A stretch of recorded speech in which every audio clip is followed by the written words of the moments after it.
Football ইতিহাসে এমন একজন গোলকিপার ছিলেন যিনি একমাত্র গোলকিপার হিসেবে ব্যালন ডিওর জিতেছিলেন।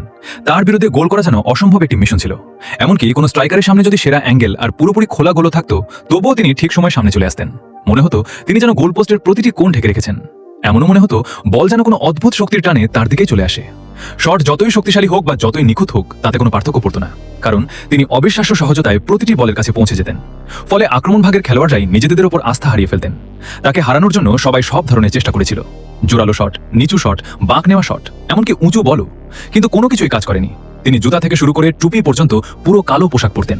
গোলপোস্টের মাঝে দাঁড়ালে তাকে যেন এক ছায়ার মতো লাগতো। খুব কম মানুষই তাকে সহজে দেখতে পেত। যারা তাকে খেলতে দেখেছেন তারা বলেন তার ভবিষ্যৎ আন্দাজ করার এক অদ্ভুত ক্ষমতা ছিল। তিনি সবসময় বলের চেয়ে এক ধাপ এগিয়ে থাকতেন, সবসময় সঠিক জায়গায় অবস্থান নিতেন। তার ভয়ঙ্কর শান্ত স্বভাব প্রতিপক্ষ খেলোয়াড়দের মনে আতঙ্ক সৃষ্টি করত। তিনি যেন ভূতের মতো ঠিক সেই জায়গাতেই হাজির হতেন যেখানে কেউ তাকে আশা করত না, এবং গোল করার প্রতিটি প্রচেষ্টাই ব্যর্থ করে দিতেন। তিনি শুধু শটই আটকানোনি, খেলোয়াড়দের স্বপ্নও থামিয়ে দিয়েছিলেন। আর এ কারণেই আজও তিনি ফুটবল ইতিহাসের একমাত্র গোলকিপার যিনি ব্যালন ডিওর জিতেছেন। মানুষ তাকে ব্ল্যাক স্পাইডার নামে ডাকত। আপনি কি জানেন তিনি কে?